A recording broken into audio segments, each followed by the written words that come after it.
Bonjour et bienvenue à Board Game Duel, le podcast sur les jeux de société où deux jeux s'affrontent dans un duel sans merci. Je suis votre hôte Vince et je suis avec Sam. Donc aujourd'hui, c'est notre 92e épisode. Et puis on fait une espèce de retour, revisite du passé.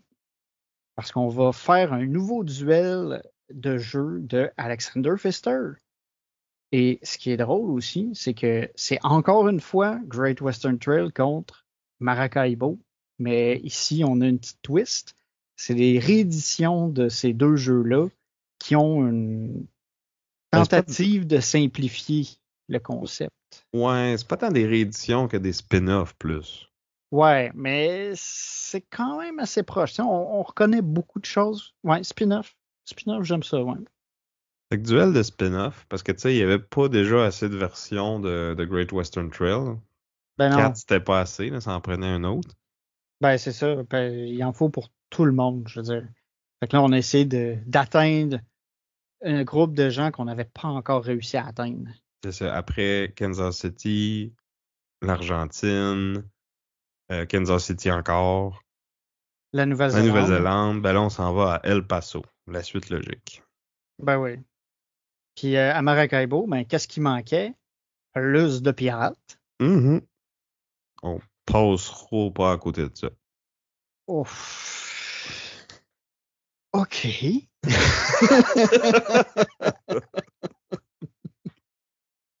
Fait que c'est ça. Fait que comme vous aurez deviné, notre duel, ça va être Great Western Trail El Paso contre Pirates of Maracaibo.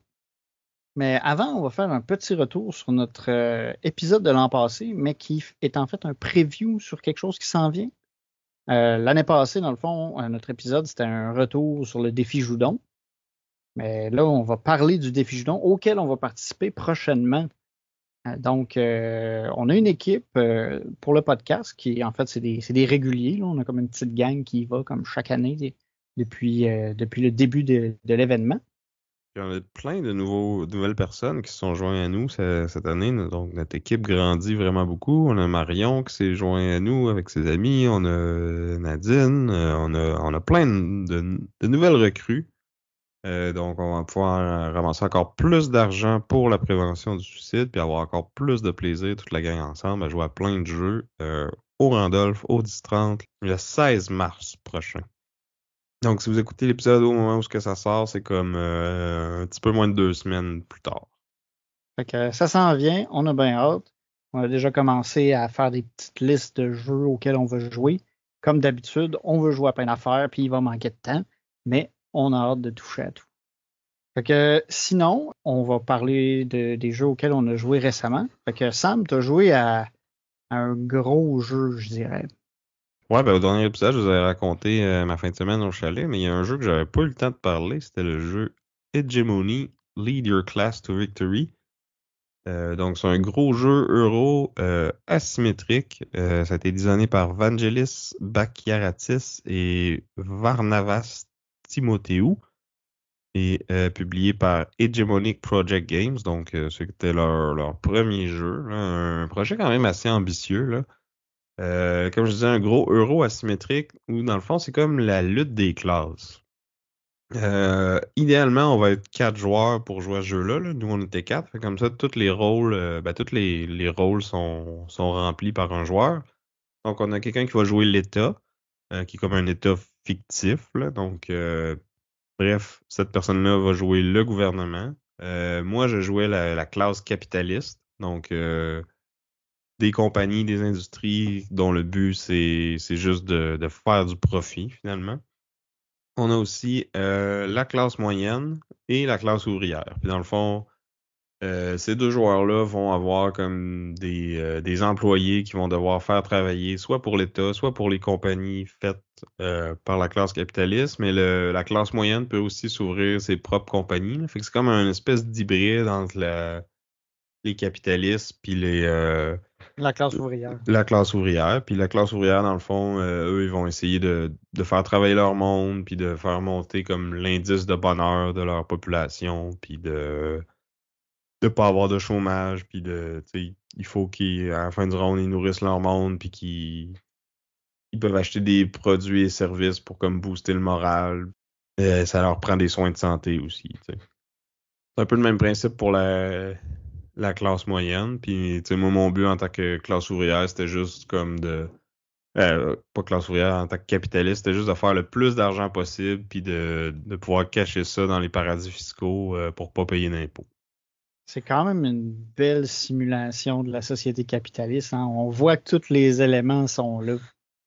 Ouais, c'est pas mal ça. Puis comme chacun a un peu ses petites règles, puis c'est comme sa façon de faire des points, puis dans le fond, la façon que ça fonctionne, c'est qu'on a chacun un deck de cartes qui va un peu dicter nos actions. On peut toujours comme défausser une carte puis faire, on a comme des petites actions de base, mais on peut faire aussi les actions sur les cartes qui sont comme plus situationnelles, mais plus puissantes aussi comme action.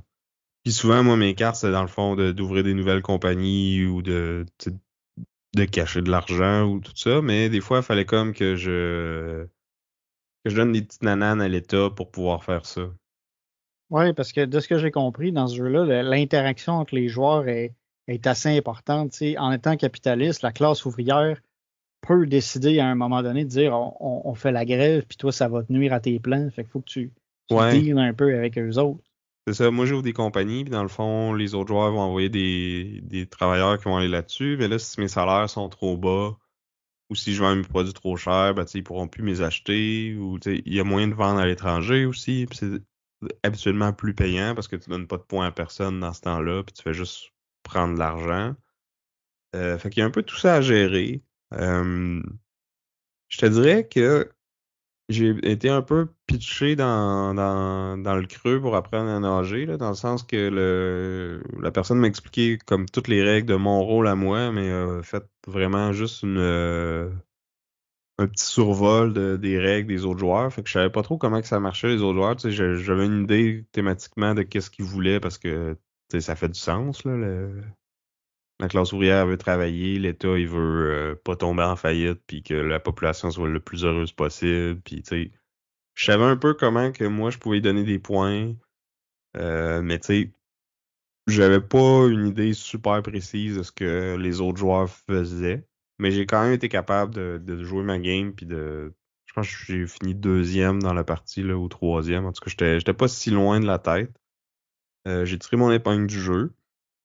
Puis moi, c'était très simple, là. Tu sais, j'ouvrais des usines, je produisais des affaires, puis j'essayais de les vendre pour faire un maximum de profit, là. Fait que, tu sais, puis il y a tout un système aussi de lois là, qui vont être votées, qui peuvent être votées à chaque tour. Puis tu sais, t'as beaucoup de tes actions qui tournent autour de ça. Dans le fond, tu essaies de faire des lobbies puis de mettre de la pression pour que les lois aient de ton bord. Fait que tu peux mettre plus ou moins d'impôts, que la santé fournie par l'État coûte plus ou moins cher, l'éducation aussi. Fait que là, tu sais, la classe ouvrière ont tendance à vouloir amener toutes les lois du côté gauche, là, qui sont des lois plus Progressiste, progressistes, socialiste. socialistes, puis tu sais, moi, je voulais plus les pousser vers la droite pour aller vers le capitalisme, puis le pas payer d'impôts, puis qu'il y ait le moins de services possible.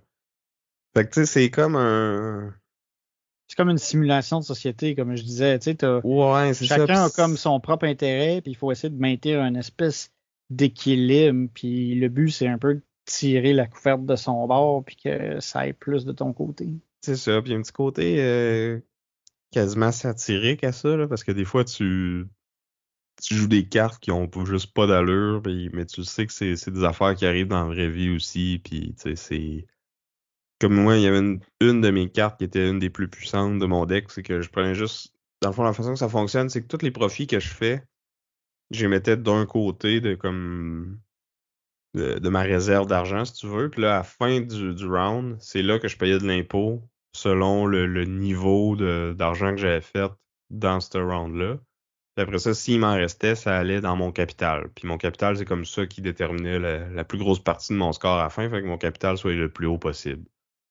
Mais tu sais, j'avais une carte qui me permettait de prendre la moitié de l'argent que j'avais disponible puis de l'envoyer direct dans le capital sans payer d'impôts dessus, tu sais. Fait que ça faisait vraiment chier l'État parce que lui, il s'attendait à collecter plein de taxes puis à avoir cet argent-là, tu sais, comme pour payer ses actions puis ses affaires puis ses employés. Mais là, soudainement, tu sais, comme la moitié de mon argent s'en va, fait que... Ah, puis là, passant la loi sur les impôts, ben, on les fait diminuer, puis là, fait que là, c'est... Fait que là, l'État se ramassait avec plus un sou pendant que toi, tu avais engrangé tes millions Ouais, ben, dans un paradis. ce que j'ai compris des autres gars, c'est que comme, si tu fais pas chier l'État, c'est probablement lui qui va gagner. Fait que t'as comme quasiment intérêt à ce qu'il fasse faillite. Ce qui est un peu, ça, je te disais, le côté un peu satirique du jeu, là. Ouais, ouais, ouais. Fait que c'est ça, c'est un gros jeu, c'est long à apprendre, au final, c'est pas si compliqué si tu fais juste comme te concentrer sur ton jeu à toi, mais il y a comme tellement d'interrelations avec les autres joueurs que si tu veux vraiment bien jouer, il faut. Faut que tu saches comment les autres peuvent gagner puis comment ils peuvent affecter ton jeu. C'est ça. Fait que là, ça devient quand même assez lourd. Tu sais, c'est pas un jeu qui est facile à sortir, je pense. Mais tu sais, là, on avait le setup parfait pour au chalet, puis avec 4 joueurs. Puis tu sais, j'étais le seul qui avait pas déjà joué, là. Fait que somme toute, ça a bien été. Tu sais, je m'attendais pas à triper tant que ça, ce jeu-là. Tu sais, le thème m'attire pas plus qu'il faut. Puis tu sais, je savais que c'est un jeu c'est vraiment lourd, puis comme je pensais qu'il allait être plus long que ça aussi. Finalement, notre partie a pas été si longue que ça. Puis tu sais, de l'apprendre, ça a bien été aussi, mais c'est ça, j'ai pas tout appris les subtilités des autres joueurs non plus. Fait que tu sais, peut-être que j'ai pas apprécié non plus toutes les belles subtilités du jeu. Fait que je pense que c'est le genre de jeu qui va gagner à être rejoué avec le même groupe plusieurs fois, quitte à tu sais, tout le monde joue tout le temps le même rôle ou switcher de temps en temps pour voir c'est quoi de faire l'État ou la classe ouvrière. Puis, tu sais, je comprends les gens qui tripent dessus, puis qui... Il y a quand même beaucoup de choses à explorer, mais moi, en ce moment, dans mon rythme de vie de gamer, si on veut, il rentre pas là-dedans. Là, tu sais. J'ai déjà quelques jeux que je veux rejouer souvent, puis comme euh, par la force des choses, ben on veut tout le temps essayer des nouvelles affaires aussi. Fait que tu sais, celui-là, il cadre pas avec ça. Là. Fait que somme toute, j'ai apprécié mon expérience. Si l'occasion se présente, peut-être que j'y rejouerai, là, mais tu sais, j'ai pas trippé au point que je vais vouloir aller me l'acheter puis que je vais chercher à y rejouer encore et encore. Là. J'ai pas eu la piqûre, mettons. OK. Moi, je suis curieux de l'essayer. Le niveau d'interaction, il m'intéressait pas mal, mais je suis content d'avoir eu ton opinion. Mais c'est sûr que c'est ça. C'est un gros investissement en temps, là. Ouais, puis l'interaction, tu sais, oui, il y en a, mais des fois, elle est un peu accidentelle aussi, tu sais. Parce que, attends, moi, j'ouvre des usines parce que je veux faire des points et je veux faire de l'argent. Fait que là, ça donne la job potentielle aux autres. Mais tu sais, c'est pas. Ou en tout cas, moi, la façon que j'ai joué, j'étais pas capable de voir comme, OK, tel joueur, il a besoin de tel type de job parce qu'il y a comme tout plein de sortes d'employés, tout plein de sortes d'industries. Moi, je m'étais juste fié à mon. T'as comme un objectif en début de partie qui va te rapporter quand même pas pire de points si tu réussis à le remplir. Puis moi, c'était juste d'avoir deux industries de chaque type. Fait que j'ai pas mal tout bâti ma game autour de ça. Puis là, ça a donné que. Puis tu sais, je faisais ça, puis j'essayais de vendre mes affaires. Fait que je me souciais pas vraiment de ce que les autres essayaient de faire. Tu sais, j'essayais de pousser pour que les lois aillent de mon bord. C'était facile, là. Je savais qu'il fallait que ça aille vers la droite puis que ça allait m'aider. Mais c'est ça. Tu sais, il est oui, il y a de l'interaction, mais il y en a beaucoup qui est accidentelle, ou en tout cas que moi je trouvais qu'elle était accidentelle. Mais peut-être que quand tu connais mieux le jeu, c'est moins le cas, là. Mais ouais, je pense que t'aimerais ça, puis ça vaudrait la peine que tu l'essayes. Ben, je suis curieux. Si j'ai l'occasion, c'est sûr que je vais essayer ça. Donc c'était Hegemony, Lead Your Class to Victory, de Hegemonic Project Games. toi, Vince, à quoi t'as joué récemment? Ben, moi, j'ai joué à un gros jeu de cartes. On était une gang, on était comme 13 personnes, puis c'était un gros tournoi maison qu'on s'est organisé. Fait que le jeu auquel j'ai joué, c'est un jeu de set collection avec des enchères principalement. Puis il y a aussi de l'élimination de joueurs. Puis le concept était relativement simple. Tout le monde part avec un nombre de points équivalent au début. Puis au début de la partie, on va te donner, au début d'un round, on va te donner 2 cartes. Basé sur ces 2 cartes-là, il faut que tu détermines c'est quoi tes chances de gagner. Puis là, tu vas pouvoir miser une partie de tes points. Puis on Mais là, va. Vince, t'as oublié de dire le nom du jeu. Ah, Sam. J'allais essayer de voir si les gens allaient le deviner à force de m'entendre décrire le jeu. Fait que je vais continuer, puis je vais faire comme si tu n'avais pas parlé. Fait C'est que c'est ça que tu ça. fais tout le temps, de toute façon.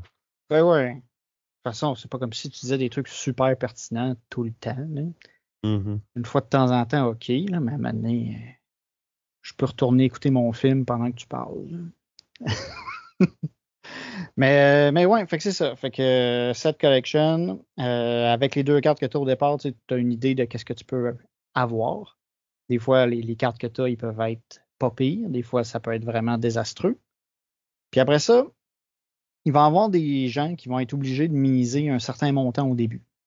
Puis là, juste basé sur ces 2 cartes-là, il va y avoir un tour de table à savoir, OK, est-ce que tu veux continuer ou est-ce que tu veux abandonner? Parce que tu peux à tout moment abandonner.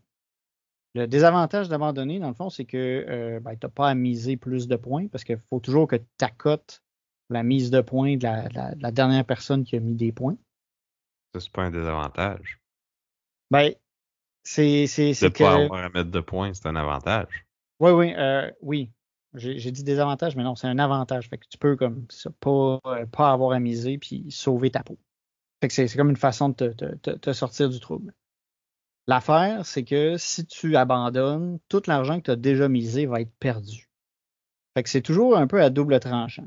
Parce que là, on commence par faire, c'est ça, cette première ronde de mise-là, en ayant seulement 2 cartes. Après ça, on va en révéler 3. Il va y avoir une autre phase de mise, on en révèle une autre phase de mise, on en révèle une dernière, une dernière phase de mise, et après ça, tous les gens qui vont avoir suivi puis qui vont avoir misé le montant de points qui a été exigé vont révéler leur carte. Là, avec ça, il faut que tu fasses un set. Le set le plus payant en utilisant 5 cartes qui sont parmi les 5 qui sont en avant, puis les 2 que tu as dans ta main. Fait que tu fais la meilleure combinaison de 5 cartes avec tout ça. Puis la personne, selon les différentes combinaisons, ben dans le fond, ils ont différentes valeurs. Puis celui qui a eu la meilleure combinaison va gagner, puis ramasse tous les points. Si à un moment donné, ben, tu n'as plus de points, ben, tu es éliminé. Puis l'idée, c'est d'être le dernier à survivre, puis d'avoir tous les points de tout le monde. Puis là, tu es le gagnant. Pour s'assurer que les gens ils abandonnent pas tout le temps, puis qu'ils essayent juste d'attendre jusqu'à la fin, tu as tout le temps 2 personnes qui vont devoir mettre une mise de départ sans avoir vu leur carte. Fait que ça tourne, fait que t'as tout le temps des gens qui doivent mettre de l'argent. Aussi, pour que le jeu accélère, le montant de la mise minimale va augmenter à mesure que le temps avance. Fait qu'après un certain temps, ben, au lieu de miser seulement 200 points, ben là, il faut que tu mises 400 minimum. Puis là, après ça, ça tombe à 800. Puis là, ça monte comme ça double pour s'assurer qu'à un moment donné, que la partie finisse par finir. Puis si vous ne l'avez pas déjà compris, je parlais du poker. J'avais une soirée poker avec des anciens collègues.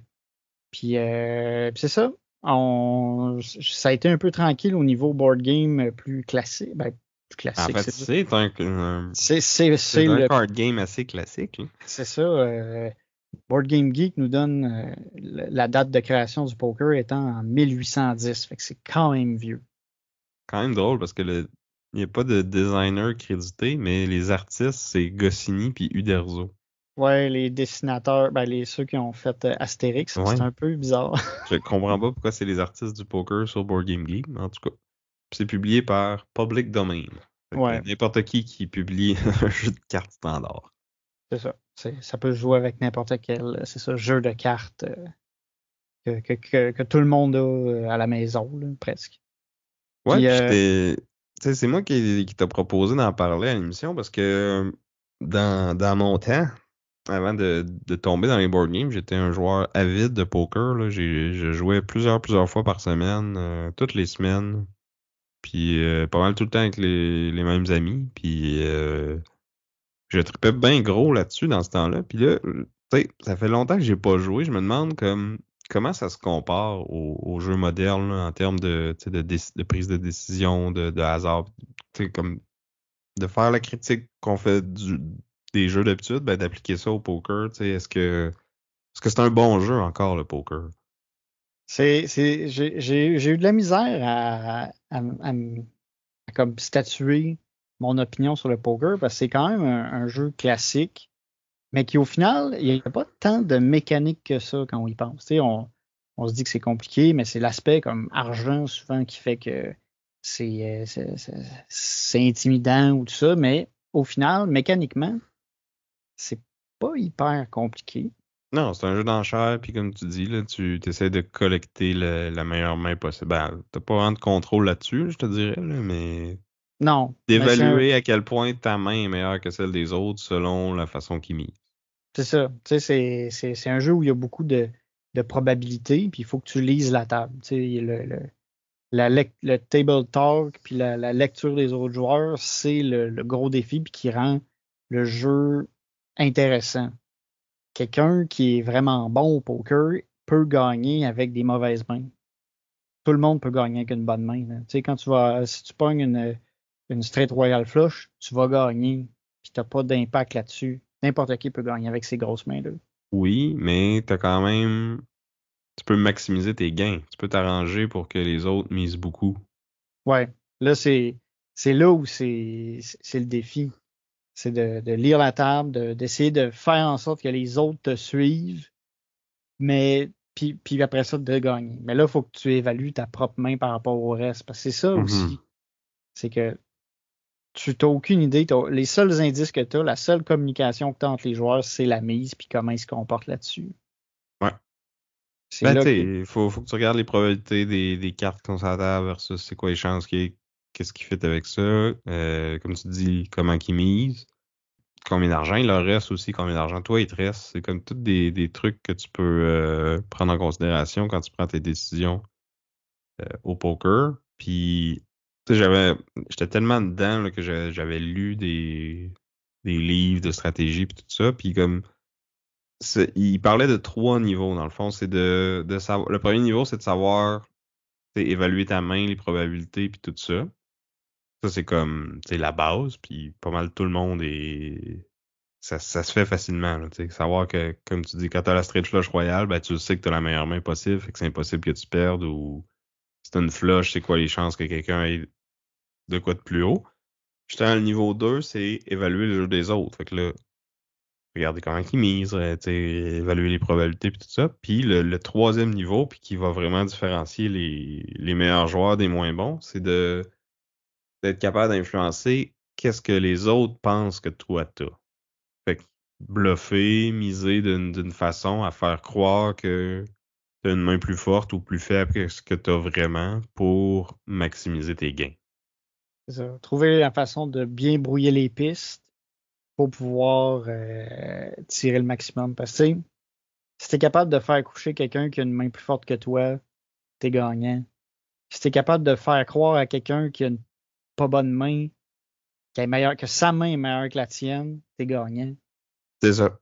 C'est vraiment là que le, le- l'habileté, les skills vont ressortir. Fait que c'est ça. Fait que, tu sais, il y a beaucoup de déduction sociale là-dedans. T'as toujours pas répondu à la question si tu as un bon jeu. Euh, Il ferait-tu ton top 100? c'est dur à dire. Parce que c'est le fun à jouer, mais tu sais, dans un sens, tu peux faire, ça va avoir l'air drôle, mais tu peux faire le tour relativement facilement, tu sais. Ce qui change la game, c'est plus avec qui tu vas jouer puis l'ambiance autour. Tu sais, nous autres, le début de la game, tu sais, on disait plein de niaiseries, là, on se faisait accraire. La moitié du monde était habillé beaucoup trop chic pour avoir l'air intimidant. Moi, j'avais le shag à l'air quasiment pour avoir l'air un peu Ouais, au-dessus de mes t'appelles ça affaires. chic? Ouais, ben j'avais une belle chemise, puis j'avais une montre qui marchait pas.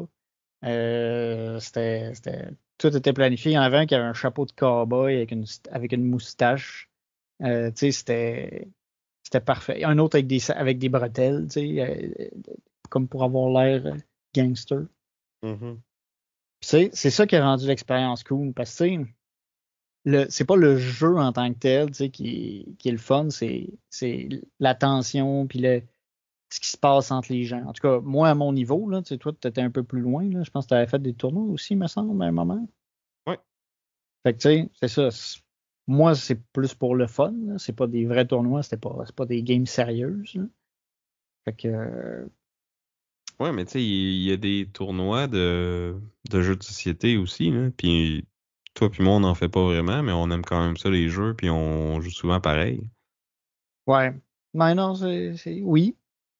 Mais c'est ça. Je le coterais pas nécessairement extrêmement haut, tu sais, en OK. termes de complexité. C'est comme comment on dit ça? Moi, ça m'évoque, tu sais, complot, coup, love letter. Moi, ça fit un peu dans ce même genre-là. Tu sais, quand tu joues avec plusieurs personnes, tu peux sortir ça, tu essaies de jauger les gens, puis tout ça. Je trouve que c'est un peu dans le même feel, le même mood. Mhm. Beaucoup plus long, par exemple. Ouais, ouais, ça a un désavantage. Puis l'élimination des joueurs, ça fait aussi que Ouais, c'est plus une en mécanique gang, qu'on voit bien, bien, là. c'est ça. Puis tu sais, quand tu es éliminé au début du tournoi, ben ta game, elle peut être vraiment longue, là. Tu sais, nous autres, on avait commencé à 7h30, 8h. Tu sais, ça a fini. Moi, j'ai été éliminé, il était comme 1h30 du matin. Mon Dieu. Puis il en restait encore trois autres. Fait que vos blinds montaient pas assez vite, là. Ben, je te dirais qu'à un moment donné, il montait pas mal vite. Là, on était rendu à comme. Il montait vite, mais on était tous très. On jouait très, très safe. Tu sais, il n'y a pas eu les all-in, ils sortaient pas si souvent que ça. Mhm. Ça jouait tranquille. Mais c'était pas mal de fun. Mais c'est ça. En termes de jeu, moi, je le mets, tu sais, un peu, c'est ça, jeu de cartes party game, déduction sociale un peu ish. Mhm. Mais tu sais, c'est ça. L'avantage, par contre, c'est que ça coûte rien. À part si tu joues avec des gens qui veulent miser de l'argent, là. Mais tu sais, tu as un paquet de cartes, tu peux mettre des jetons ou n'importe quoi qui peut remplacer ça. Fait que tu peux jouer à peu près n'importe quand, n'importe qui. Il y a plein de variants aussi, tu sais, si tu aimes ça, la diversité, tu sais, il y a plein de variantes différentes du jeu Mhm. que tu peux explorer. Là, nous autres, on jouait Texas Hold'em, mais des variantes de poker, il y en a des tonnes, hein. Ouais, ouais. Mais Texas Hold'em, c'est pas le meilleur, là. En C'est tout cas, le celui seul que j'ai essayé, là. Puis c'est le plus populaire aussi, là. ouais, si on voit les tournois RDS, là, souvent c'est ça là, qui joue, là. Mhm. Ben, c'est celui-là, je pense qu'il y a le plus de skill. Il y a moins de Ouais, chance. le moins de chance. Ouais. Il y en a quand même beaucoup quand même. Ben, sur une main, oui, mais tu sais, sur le long terme, c'est les habiletés qui vont faire la différence, là. Ouais, ouais, à un certain niveau, oui. Mais tu sais, pour le commun des mortels, tu sais, qui iront pas nécessairement jusqu'au troisième niveau de compréhension du jeu, euh, tu sais, la chance va quand même être là pas mal. Oh, oui, non, il y a beaucoup de variance par le fait des cartes et tout ça, mais il y a quand même beaucoup d'habiletés aussi. Fait que c'est ça. Tu sais, je le mettrais pas dans mon. Je pense pas que je le mettrais dans mon top 100. Peut-être plaisir coupable, C'est sans bon. être, sans être, c'est ça, un excellent jeu. C'est un jeu qui peut être intéressant à jouer avec les bonnes personnes. Tu sais, à peu près tout le monde connaît les règles, là. Ouais. Ou sinon, c'est pas très long à expliquer, là. Fait que c'est ça. Fait que c'était le poker. Il est quand même 1336 sur Board Game Geek. Pas pire. C'est 10%, ça, je pense, au moins. Facile. Ouais, sûrement. On va parler d'un jeu qui est sorti cette année, qui est aussi un spin-off, donc ça fit avec notre thème de duel d'aujourd'hui. C'est le jeu Azul Duel, donc designé par Michael Kiesling, qui était celui qui avait fait Azul aussi, et publié par Next Move Games. Donc, une version à 2 joueurs du classique Azul. Puis, on parle de spin-off, lui, il y en a un puis un autre. Euh, Celui-là, c'est des spin-offs qui ressemble le plus au jeu original, je te dirais. Donc, on a encore le principe que il va y avoir des groupes de tuiles, puis on va aller drafter parmi ce groupe-là toutes les tuiles d'une même couleur pour les placer sur notre plateau. Ça, c'est comme le cœur de ben des Azules. Puis ça change pas dans la version duel. Mais il y a quand même quelques twists. Fait que là, au lieu de, tu sais, les tuiles que t'as pas pris, au lieu de se ramasser dans le centre, tu vas comme les empiler euh, sur ta tuile. Puis tu vas décider dans l'ordre que tu les mets. Fait que quand tu prends des tuiles, ben tu peux prendre toutes celles qui sont sous le dessus des piles aussi. Des tuiles qui ont déjà été ramassées. Puis encore une fois, si mettons il y a plus qu'une rouge qui est sur le dessus, ben, tu vas prendre toutes les rouges. Fait qu'il y a comme un petit aspect de stratégie puis de planification là-dedans sur l'ordre que tu mets les tuiles. C'est sûr que l'adversaire va avoir le choix d'aller les chercher en premier, mais tu peux comme t'arranger pour laisser celle qui te tente moins sur le dessus en espérant que l'autre la prenne pour que celle qui est juste en dessous, qui toi et celle que tu voudrais, soit là à ton tour. Fait que tu sais, il y a comme moyen de jouer avec ça. Puis il y a une autre couche de stratégie et de planification parce que dans le fond, ton pattern où ce que tu vas aller mettre tes tuiles, un coup que tes lignes sont complétées. euh, Mais dans le fond, il est vide au début de la partie. Fait qu'il faut que tu ailles repêcher comme des carrés de 4 couleurs. Puis c'est toi qui vas aller les rotater puis les placer sur ton plateau personnel pour comme un peu bâtir la façon que tu veux aller placer tes tuiles. Fait qu'il y a quand même beaucoup de stratégies là. Puis il y a des tuiles qui sont moins intéressantes parce qu'ils ont des trous dedans. Donc, tu sais, tu fais attention à où ce que tu mets celle-là parce que ça peut t'empêcher de compléter une colonne ou une rangée qui va te donner des points bonus à la fin de la partie, là.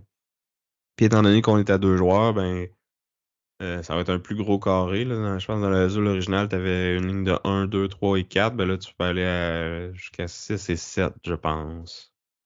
Ouais, ben le carré total est un 6 par 6. Ok, ouais, fait que jusqu'à 6 alors. Fait que c'est ça, c'est pas mal ça. Ça reste Azul, ça reste la stratégie d'aller piger, puis de qu'est-ce que tu laisses à l'autre, puis si tu te ramasses avec des tuiles en trop, ben, ça va être des points négatifs. Fait que, il faut que tu fasses attention à ça.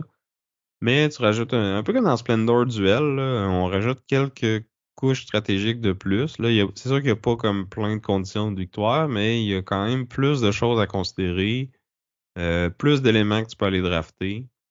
Tu sais, il y a aussi une notion il y a certaines tuiles qui se ramassent en dessous de la pile qui deviennent comme des demi d'une couleur, puis qui peuvent être de 2 couleurs différentes. Fait que faut que tu gères ça aussi parce que tes demi, tu peux les combiner pour faire un pour comme compléter une ligne quand ça vient le temps de remplir ton tableau. Fait que tu sais, une petite affaire de plus à gérer, une petite couche de stratégie de plus.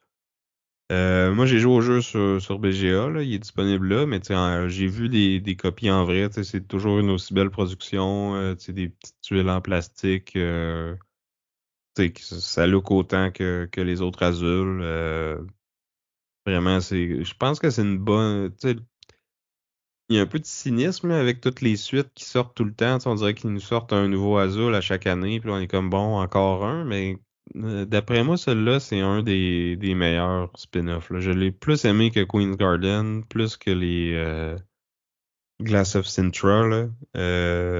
C'est probablement le meilleur depuis le premier puis le deuxième, là. Puis, tu sais, oui, ils nous font une version duel, même si le jeu marchait super bien à 2 joueurs, là, mais ils ont quand même rajouté assez d'affaires pour tu sais, qu'il vaudrait la peine de le rajouter, là. En tout cas, moi, je vais y rejouer sur BGA, c'est sûr. Puis peut-être que je vais me le procurer si je le vois passer pas trop cher, là. Fait que c'est ça. Fait qu'ils l'ont complexifié un petit peu pour que ça vaille la peine qu'il soit à 2, mais pas à plus. Exact. Mais pas trop complexifié comme Queen's Garden l'était, là. Ça reste quand même Azul. OK. Donc, c'était Azul Duel, une nouveauté qui est sortie cette année et qui est disponible chez notre commanditaire, la boutique L'Odyssée. Donc, il y a ça et plein d'autres nouveautés, comme ils viennent de recevoir des Unmatch Witcher, il y a le jeu de party Ito. Un jeu qui va t'intéresser, ça, mais en fait, tu l'as déjà, mais c'est la nouvelle édition de Cyclades. Ouais, moi j'avais backé le Kickstarter, donc j'ai reçu ça. On va vous en reparler bientôt, ça aussi. Effectivement, disponible à l'Odyssée. Avec ça, puis plein de nouveautés. Il y a toujours des super bons prix, un bon service. Si vous achetez en ligne, il y a la livraison gratuite à partir d'un certain montant. Et si vous utilisez le code Board Game Duel, ben, ça vous donne un 10% de rabais supplémentaire. Puis ben, ça leur dit que c'est nous qui vous a envoyé là. Fait que, allez les visiter au boutiqueodyssée.com. Ou en personne à bel oeil. Alors maintenant, on arrive au plat de résistance. C'est le grand retour d'Alexander Pfister. Et je vais commencer avec Great Western Trail El Paso qui est sorti cette année. En fait, qui n'est pas Euh, sorti encore. il va sortir, mais présentement, il est disponible en bêta sur Board Game Arena. C'est là où on l'a essayé. Le jeu joue de 1 à 4 joueurs et il est publié par Lookout Games. Puis, oui, il y a un co-designer aussi qui est Johannes Krenner, en plus d'Alexander Pfister. Donc, Great Western Trail El Paso. Ça va pas dépayser personne qui sait jouer à Great Western Trail. Je vais commencer par ça. C'est vraiment une version, j'allais dire, simplifiée, rapetissée du jeu beaucoup. On va retrouver les mêmes éléments qu'on a dans toutes les autres éditions. Fait qu'on a une boucle, on a un bonhomme qui va se promener puis qui va faire le tour de la boucle. En se promenant sur la boucle, il va s'arrêter sur des tuiles sur lesquelles il va pouvoir faire des actions. D'une partie à l'autre, le positionnement de ces tuiles-là va changer, fait que c'est pas tout le temps pareil. À mesure que la partie avance, on peut acheter des bâtiments qu'on peut placer sur des endroits vides. Puis là, ça peut ça peut ralentir un peu les autres joueurs, puis à toi, ça te donne des options supplémentaires qui sont juste à toi parce que c'est ton bâtiment. Puis c'est généralement des actions plus fortes que les tuiles de base. Exactement. Fait que ça, c'est un marché qui est disponible, puis d'une partie à l'autre aussi, ça va changer. Le but du jeu, un des trucs principaux, c'est un peu un deck building où tu vas acheter des Mais vaches. Alors, Sam est tout le temps en train de dire que c'est pas du deck building, mais il y en a c'est un un peu. pseudo deck building. Mais tu as un deck, tu achètes des cartes et tu rajoutes dedans, tu peux les Qui font piorer. rien. Ils font pas rien. Ils permettent d'avoir une valeur de troupeau. La valeur de troupeau, c'est important parce que quand tu complètes la boucle, ici, c'est quand tu réussis à te rendre à El Paso, tu vas vendre tes vaches. Puis la valeur de tes vaches, dans le fond, c'est la valeur des cartes que tu as en main. Mais chaque couleur de carte, il y a plusieurs couleurs de cartes, est juste comptée une fois. Fait que, si tu as deux cartes vertes, on va compter juste une fois la carte verte. Fait que faut être comme un troupeau diversifié pour faire le plus d'argent possible quand tu vas vendre tes vaches à El Paso. Puis une autre façon d'utiliser les cartes, en fait, pour être fair avec le jeu, c'est qu'il y a beaucoup de bâtiments que quand tu t'arrêtes dessus, tu peux défausser une carte d'une couleur spécifique ou générique, là, dépendamment de c'est quoi la bâtisse. Puis ça va donner un petit peu d'argent, puis après ça, tu vas pouvoir faire une autre action. Qui d'habitude te fait dépenser de l'argent. Fait que d'aller défausser tes cartes pour avoir de l'argent, ben c'est bon pour payer pour les actions, mais aussi ça te permet de te débarrasser de tes doublons. Exact. Puis tu as certaines actions sur le plateau, mais aussi des actions auxiliaires qu'on dit, qui peuvent te permettre d'échanger des cartes de ta main. Fait que, tu peux piocher une carte, en jeter une. Fait que, comme ça, tu peux contrôler ta main. La valeur, dans le fond, que tu vas vendre à El Paso, ça va te permettre aussi de placer un jeton que tu enlèves de sous ton plateau personnel, qui va soit te permettre d'améliorer tes actions auxiliaires, soit qui va te permettre d'avoir un bonus permanent. Ce bonus permanent-là, ça peut être d'augmenter ta main de 1, pouvoir déplacer ton bonhomme un peu plus loin, ou d'avoir des certificats permanents. Les certificats, dans le fond, c'est que comme des points que tu peux dépenser pour que ton troupeau vale plus cher. Ça peut être utile pour essayer d'atteindre une certaine valeur de troupeau qui va te donner des points ou un bonus supplémentaire. Qui va te permettre de placer un jeton carrément, parce que un coup que tu as placé un jeton à une certaine station là, qui demande une valeur minimum, ben tu peux pas replacer à cette station-là. Là. Fait que c'est ça. Fait qu'il faut tout le temps que soit tu aies des troupeaux qui soient plus chers ou sinon il faut que tu vendes, faut que tu aies débloqué un bonus qui est plus bas. Et moins intéressant. Exact. Là, Fait que, ici, j'ai envie de dire, il y a comme deux trucs un peu nouveaux qui ouais, sont parce qu'à différents. date, c'est pas mal C'est pareil c'est- c'est- que c'est- Great c'est Western Trade, tout pareil. ce que tu nous as parlé là. À part que Tout, c'est plus petit. Là. c'est ça. Tout ce que j'ai dit, c'était la même affaire. Mais là, les trois différences majeures, j'allais dire, c'est que, un, le plateau est beaucoup plus petit, ça prend vraiment moins de temps à faire le tour. Quand tu finis le tour, tu vas gagner aussi une vache qui vaut 2, mais pas de points. Fait que ça te permet un peu de. Au début, elle est fun. Après ça, elle sert plus à grand-chose. Mais ça fait une vache de plus dans ton troupeau. Puis le truc qui est un peu plus nouveau, c'est que tu as un concept aussi des employés. C'est que les employés, dans les autres versions du jeu, c'était comme une façon qui permettait de déterminer la puissance de certaines actions que tu faisais sur le plateau. Fait que si tu avais X nombre de cowboys, ben, tu pouvais acheter plus de vaches. Si tu avais des mécaniciens, ben, tu pouvais faire avancer le terrain plus vite. Si tu avais des constructeurs, ben, là, tu pouvais construire des bâtiments qui étaient meilleurs. Ça, c'est encore là. Sauf que la façon dont c'est représenté, c'est que c'est des cartes supplémentaires. Fait que dans ton deck de cartes, en plus d'avoir les vaches, tu as aussi tes employés. La façon dont ça fonctionne, c'est quand tu pioches un employé, au lieu qu'il aille dans ta main, il va comme sur ton plateau personnel à côté.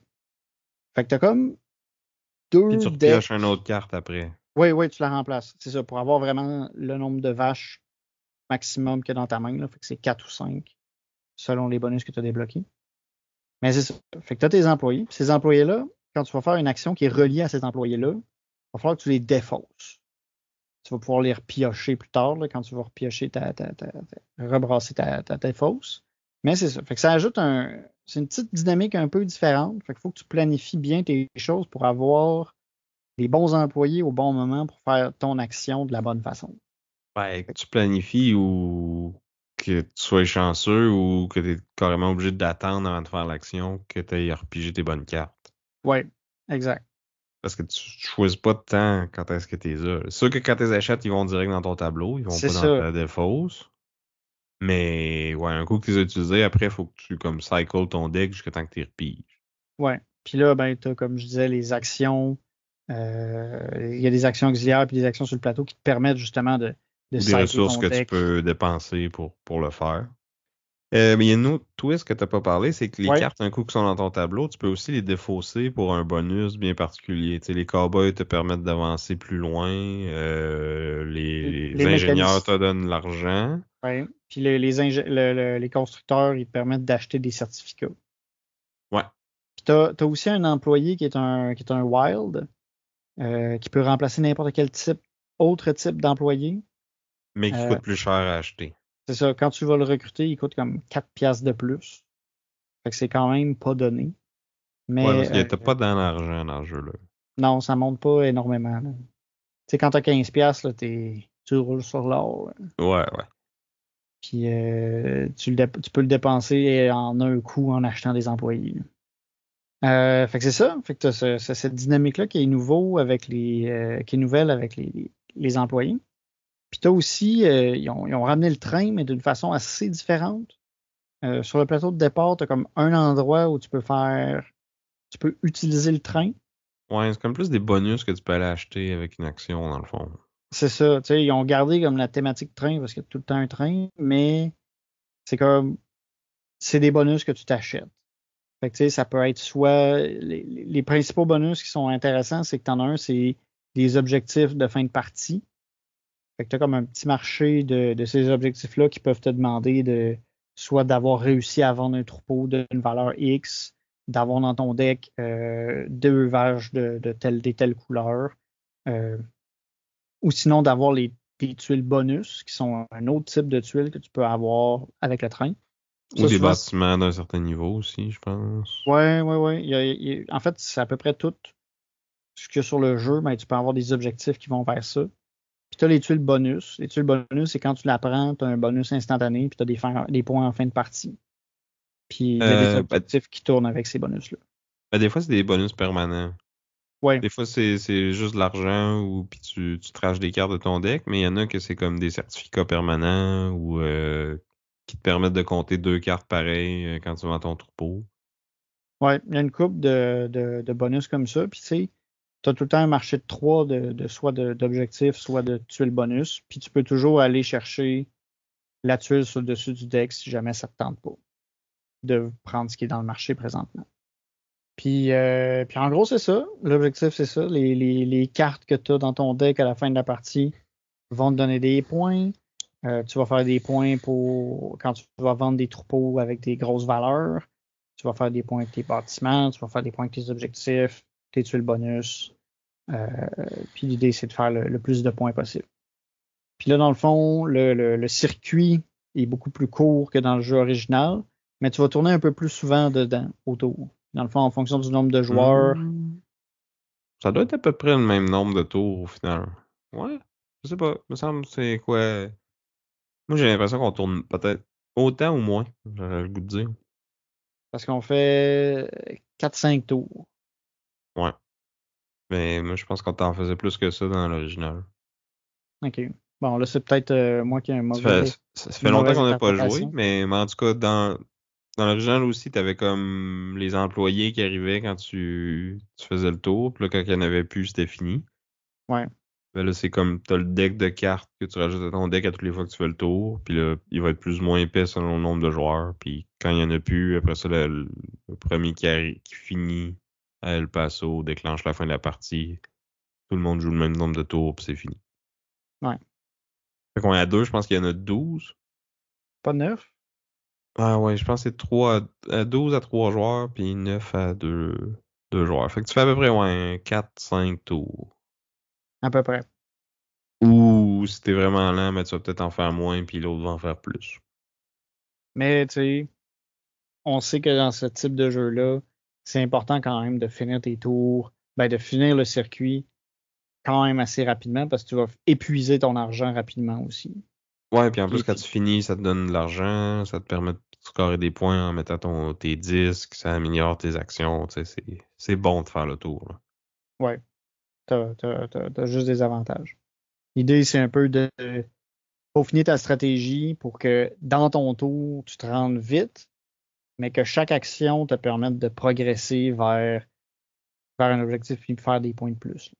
T'sais, pour bien faire, il faut qu'au moins à chaque tour, soit tu aies acheté une vache, un employé ou réussi un objectif pour que ça vaille la peine. Puis quand ça va bien, tu peux en faire plusieurs. Ah, tu vois, moi, j'essaye plus de comme cycler mon deck pour avoir la meilleure main possible quand j'arrive. Ça aussi, j'essaye.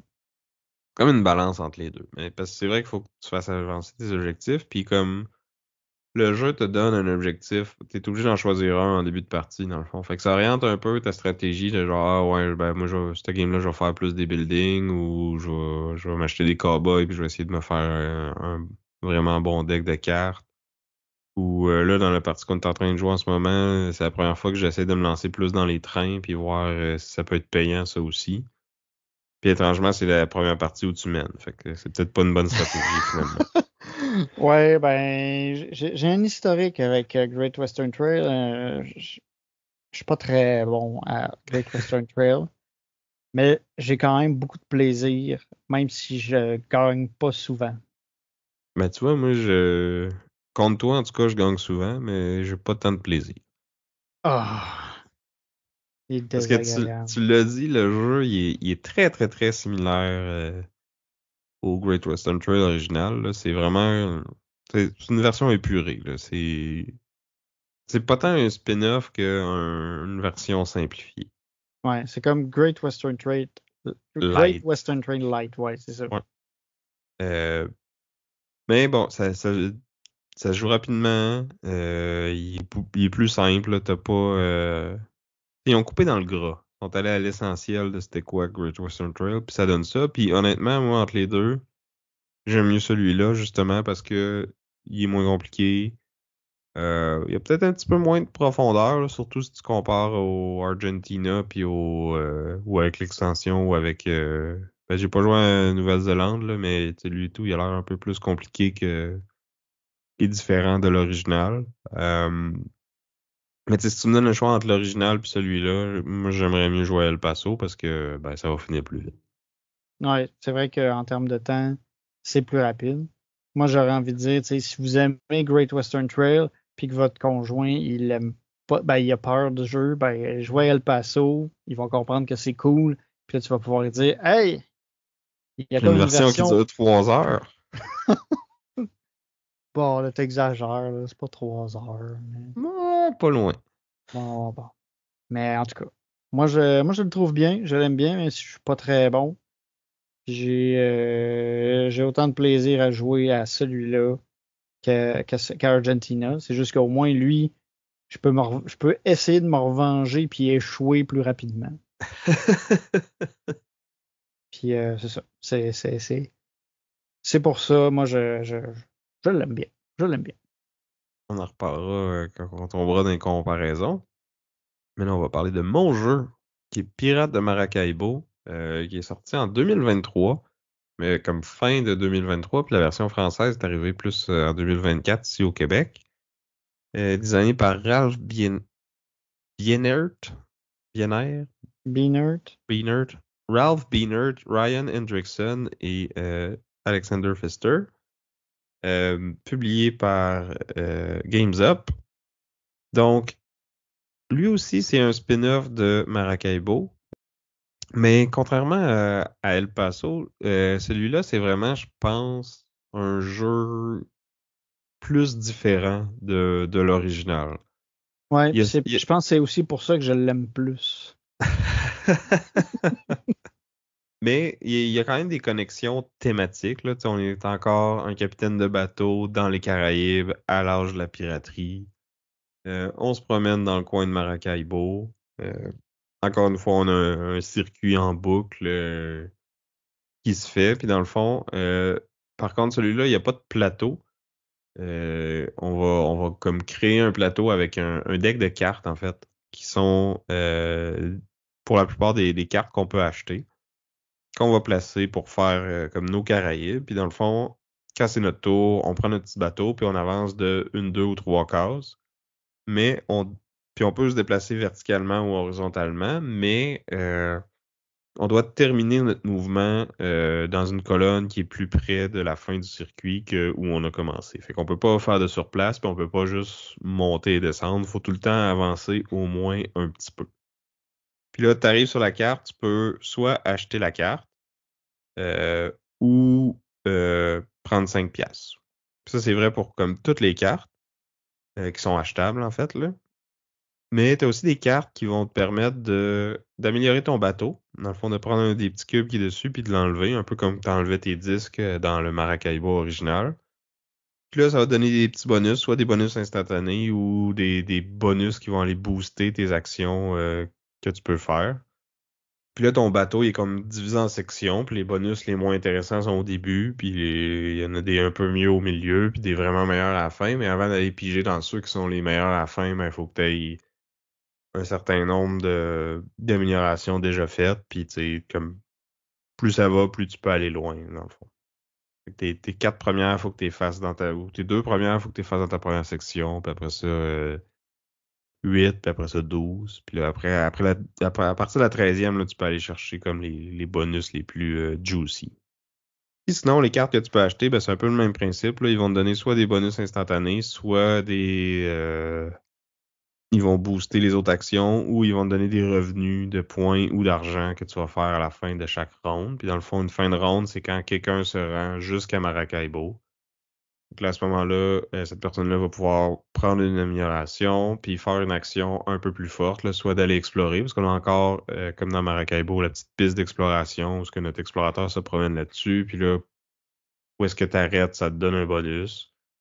Puis les bonus, ça va être de l'argent, des points, ou il y a comme trois types de trésors, parce qu'on est des pirates, fait qu'il faut qu'on trouve des trésors, là. Fait qu'il y a de l'or, des émeraudes, puis des perles.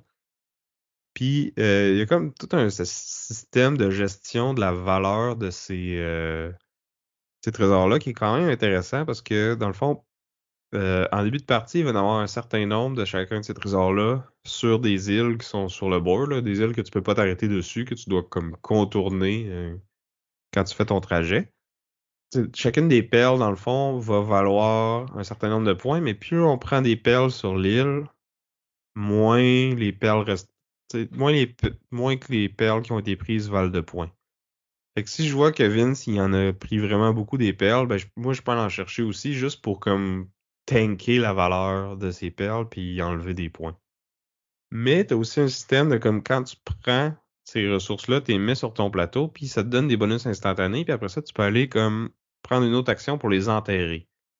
Là, quand tu les enterres, ben, tu peux te débarrer d'autres bonus, puis ça te relibère les bonus de l'étage du haut. Fait que si tu vas rechercher d'autres de ces trésors-là, ben, ça te donne encore plus de bonus. Fait que c'est comme tout un jeu de timing, puis de combo, puis d'aller chercher les bonus qui vont booster des actions, qui vont te permettre de faire des actions plus fortes pour avoir plus de bonus, plus d'argent, plus de points.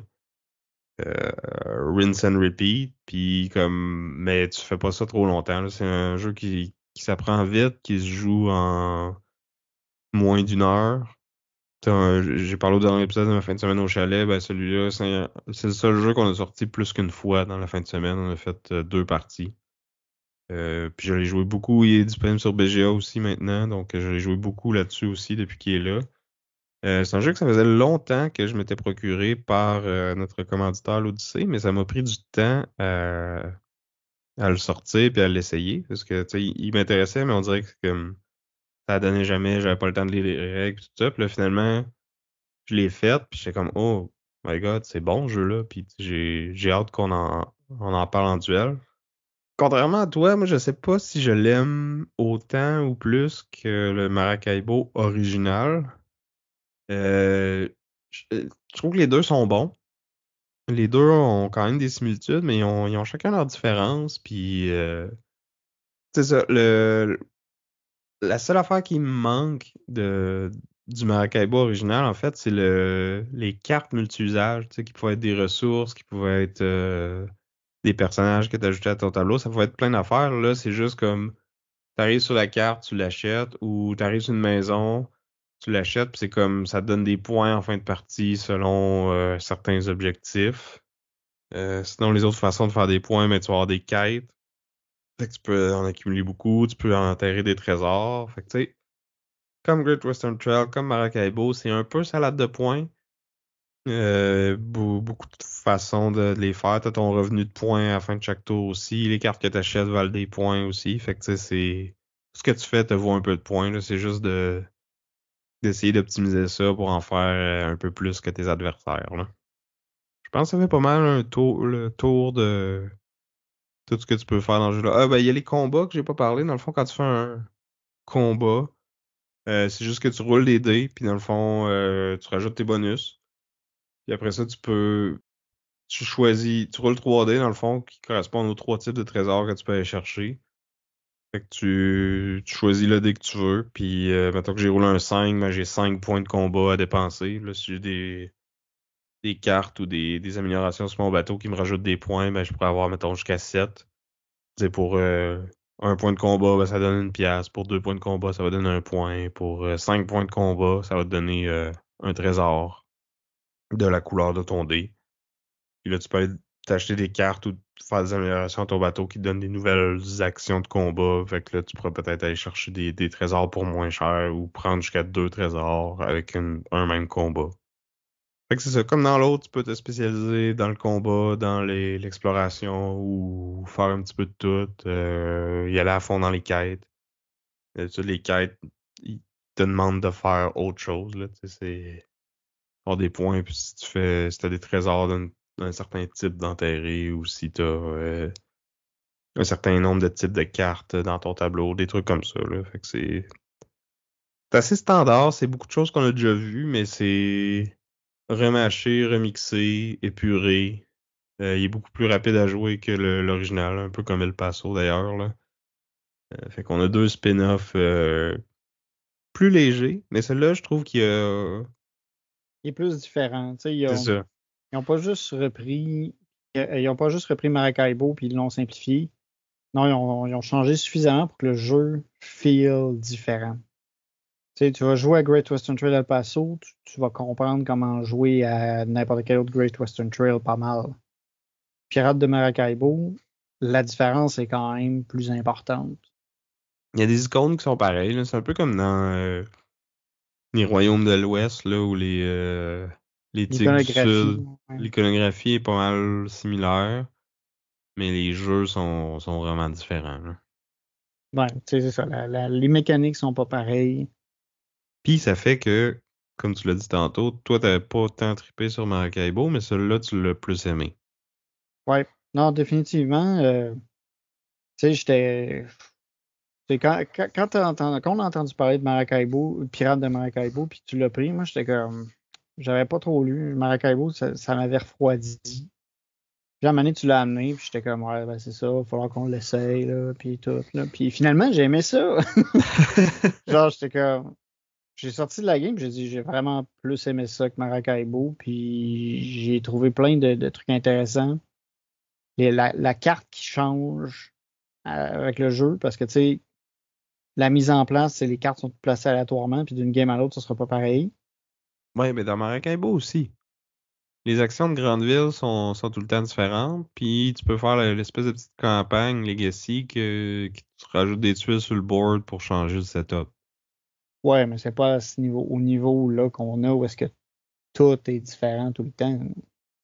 Ben, tout est différent, mais t'as quand même tu sais, les îles avec permettent d'améliorer d'améliorer ton bateau. C'est tout le temps les mêmes. Ils seront pas placés aux mêmes places, là, mais ça va tout le temps être les mêmes qui vont être là en début de partie.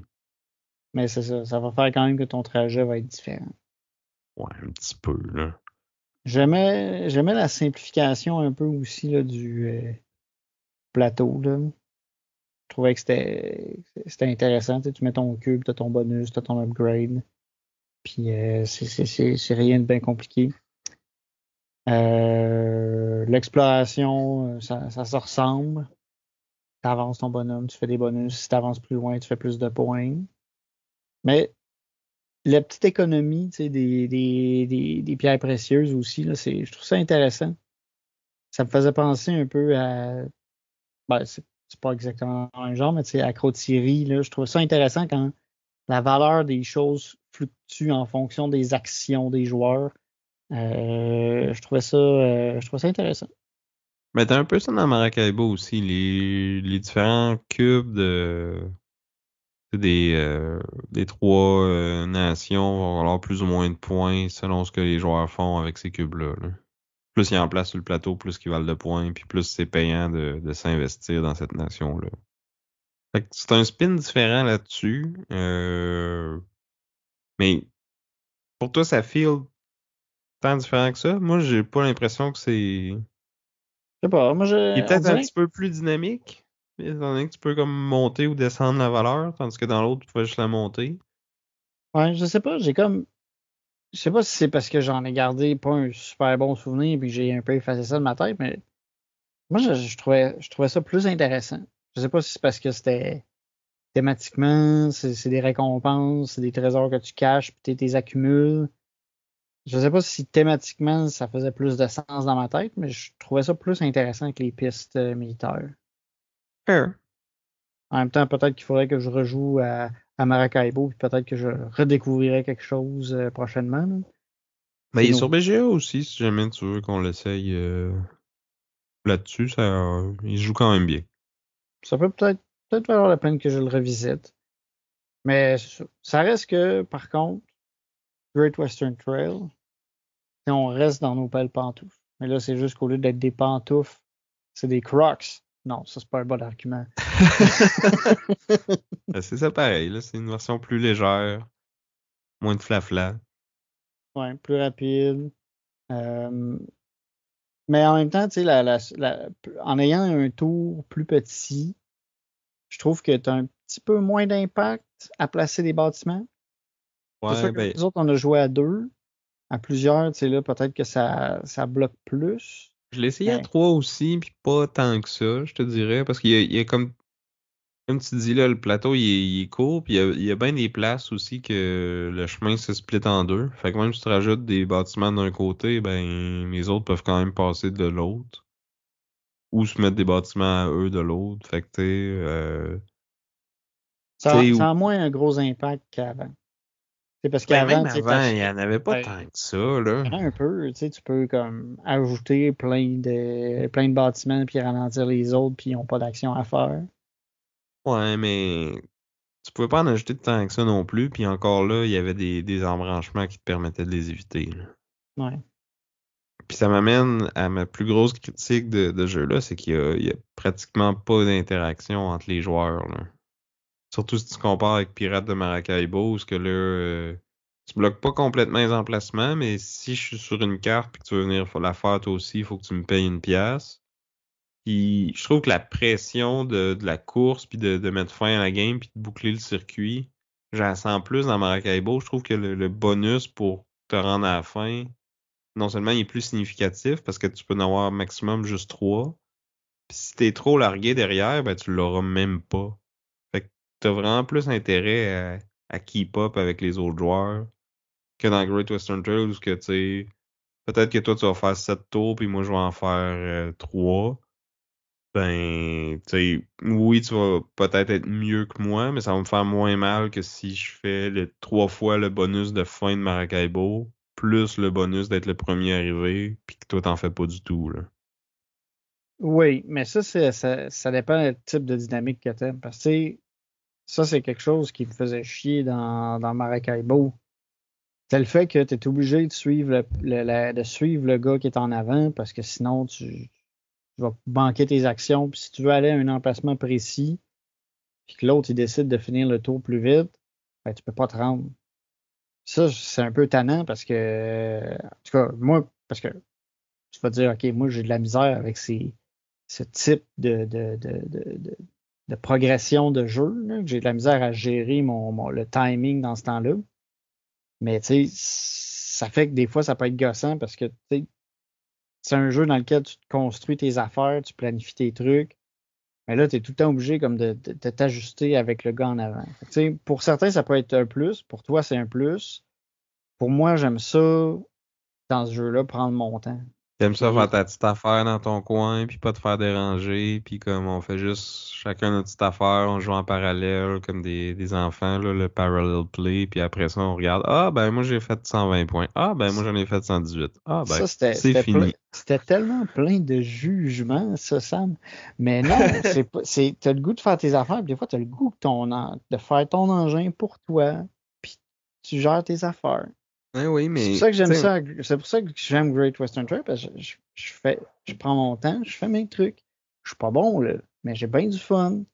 Puis je suis satisfait de ma game. Dans Maracaibo, quand t'arrives au bout, puis là, je suis comme, ah ben là, j'ai même pas pu me rendre là, puis là, tu viens de me tanker ma game pour la game. J'ai déjà perdu, puis j'ai plus de fun.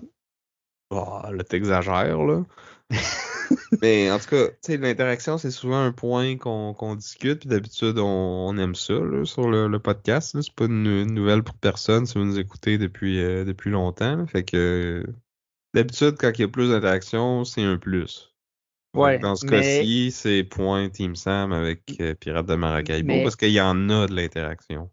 Mais dans ce type de jeu-là, où est-ce que tu sais, le rythme de la game dépend de ta progression sur le plateau, sur la boucle, ça me gosse de me faire péter ma boucle. Parce que Sam, lui, dans son plan, il voulait faire 3 moves puis arriver au bout, alors que moi, je me suis dit, ah, je vais aller faire celle-là, je vais aller faire ci, je vais aller faire ça. Puis là, j'ai pas la moitié de fait, que là, Sam, il fait, ben, tu retournes au début, gros. Puis là, je suis comme, bon, qu'est-ce que je vais faire avec mon restant de plan? Fait que, tu sais, Ben, ça tu peux toujours te dépêcher puis te rendre où ce que tu étais rendu dans Pirates de Maracaibo, en tout cas. Parce que les cartes changent, tu sais, ils vont changer quand tu arrêtes dessus, mais comme si je t'empêche de te rendre aux cartes à la fin, mais tu peux toujours y retourner dans le tour d'après. ouais, mais ouais. Fait que c'est pour ça ici que, tu sais, ici, je mets moins d'importance à l'interaction dans le cadre ce type de progression-là dans le jeu. Hypocrite. Oh my god! Les couteaux volent Excusez. bas, là, je m'en jamais planté dans la cheville. Mais ouais. Sinon, tu sais, les pirates, c'est tellement un thème réchauffé. Il y en a combien des jeux de pirates? Ouais, des jeux de combat, ils commencent à en avoir pas mal aussi. Là. Bon, la moitié, c'est Great Western Trail quelque Ben, chose, là, c'est mais ça, là, c'est comme le 5e Great Western Trail, là, rendu là, parle-moi pas de réchauffer, là. ouais. Mais tu sais, lui, je trouve que d'avoir proposé El Paso, ça c'est plus intéressant que d'avoir fait la trilogie des 3 Great Western Trail, un à la suite de l'autre, qui itérait un petit peu sur le concept. Ben, lui aussi, là, il est juste plus simple. Tandis que les autres, ils allaient vers le plus compliqué. Là, ils sont allés vers le plus simple, mais ça reste pas mal la même formule tout le temps. Oui, mais En tout je cas, des trouve que 3 que j'ai ça. essayé, là. Ouais, mais je pense que c'est une bonne idée de le simplifier parce que c'est pas. Ils sont plus compliqués que Sight, on va dire. Oui, puis El Paso, il est encore plus compliqué que ça être aussi. Non, non. El Paso, il est pas plus compliqué que ça. Ouah. C'est Non. l'équivalent, mettons. Attends, qu'est-ce que Board Game Geek me dit? Ouais, ben, El Paso, il n'y aura pas beaucoup de notes, là, parce qu'il est pas sorti encore. Ouais, bon point. Là, il est à 2,67. Il est plus haut que ça, je suis pas mal sûr. Non, non, non, c'est sûr que c'est plus bas. Sight est à 3,45. Ça n'a pas rapport. Non, non, c'est correct. Moi, je suis d'accord avec ça. Tu sais, le référentiel, c'est Sight. Tant qu'à moi, les deux, ils seraient à 3 là. Non, pas tant que ça. Là. El Paso, il est pas si pire. Il y a plus de règles que dans Site. Mais bon, on va pas repartir Ouais. le débat de Site, là. Ouais, je sais pas sur quoi d'autre. Tu sais, les deux, c'est une version plus courte, plus condensée que l'original. Le mien, au moins, il est encore original. Pas juste du Ah. remâché. Sinon, au niveau matériel, ben, c'est dur de juger El Paso parce qu'il est pas sorti encore, là, mais Pirates de Maracaibo, c'est quand même du bon matériel. Là, c'est pas une top production de luxe, mais le jeu est pas si cher que ça non plus. Puis tu sais, c'est des bonnes cartes, des belles petites composantes de bois. Le bateau, c'est comme un plateau double couche que tu mets tes cubes dedans puis tu les enlèves. Tu sais, ça fait super bien la job, là. Ouais, moi j'ai envie de dire que pour les deux, l'iconographie est assez simple là, à suivre. Là. C'est quand même assez explicite.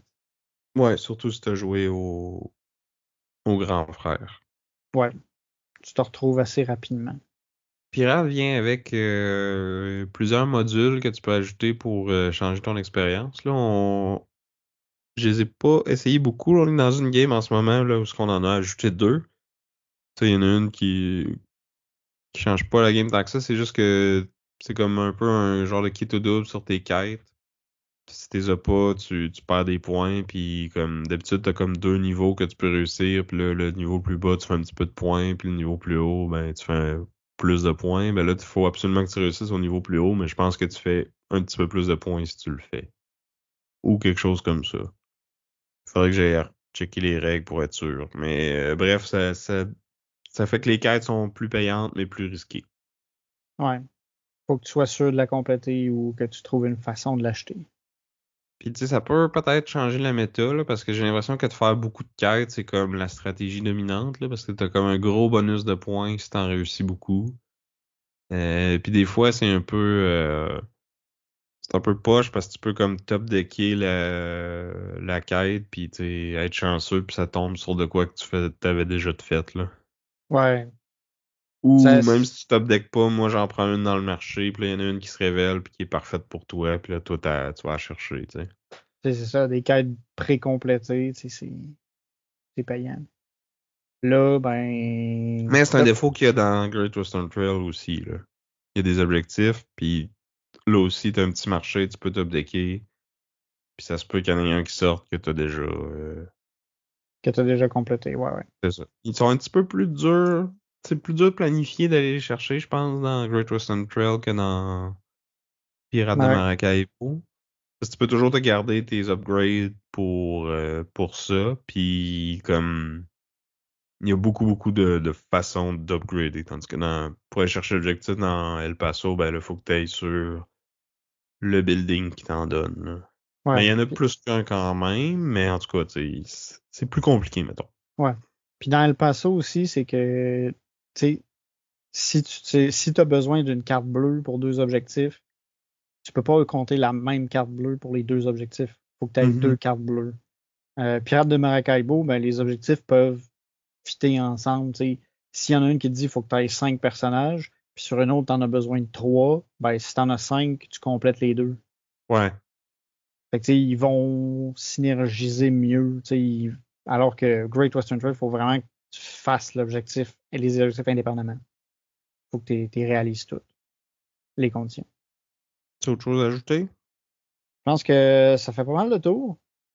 Fait que sur ce, est-ce que vous allez être plus muchos plaisir ce soir avec Great Western Trail El Paso et Team Vince? Ou est-ce que vous allez être plus Pirates de Maracaibo avec hashtag Captain Sam? Fait que pour nous le dire, vous pouvez voter sur le Discord, nous écrire à notre adresse Gmail, boardgameduel@gmail.com. Vous pouvez commenter la version YouTube du vidéo. Vous pouvez nous écrire sur Facebook. Sur Instagram. Puis c'est ça, fait que n'hésitez pas à nous donner vos commentaires, puis à nous dire aussi qu'est-ce que vous en pensez de ces 2 versions-là. Est-ce qu'il y en a trop des Great Western Trail? Est-ce que Pirates de Maracaibo, ça valait ça valait-tu la peine? Ou Maracaibo était déjà un jeu parfait? Ben, c'est un Team Sam, fait qu'il y a des chances. Fait que ça, on s'attend à ce que ce soit désagréable. Puis une autre façon de nous dire ça, c'est vous pouvez le faire en personne au Joudon si vous allez y aller vous autres aussi. Donc on rappelle, on va être à celui au 10-30 le 16 mars. Vous pouvez venir jouer avec nous ou vous pouvez nous faire un petit don pour nous encourager puis aider l'Association québécoise de prévention du suicide. Merci d'ailleurs à tous ceux qui l'ont déjà fait. Merci à vous qui nous écoutez. Merci à l'Odyssée, notre commanditaire. Merci à Chrysalis pour notre chanson thème. Et un merci tout spécial à nos Patreons qui nous supportent et qui nous aident beaucoup et qui nous inspirent et qui aident à choisir les jeux qu'on va parler, les sujets des épisodes bonus, parce qu'on a des épisodes bonus pour eux et elles. Des sections en dessous de la table à la fin de chaque épisode, des épisodes un peu plus champ gauche. Vous pouvez aller tout voir ça sur notre Patreon pour quelques dollars par mois. Ça vous donne accès à tout ça. Merci à ceux qui nous supportent là. Vous êtes vraiment des personnes de qualité supérieure. Exactement. Et sur ce, j'étais Vince. Et je suis encore Sam. On vous dit à plus. Arr. Bye.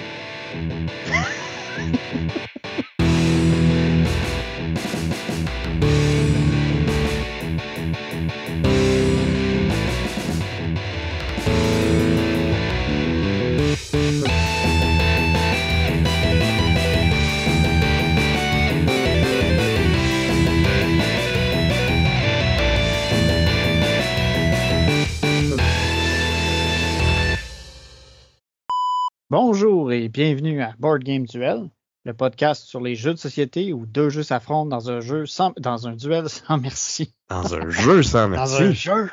Mais duel, c'est un jeu, une forme de jeu. Ouais, mettons. Bon, je pense que c'est la première fois que je scrape comme ça l'intro. Ouais, c'est la première fois que tu la scrapes comme ça, ouais. On va le dire de même. OK.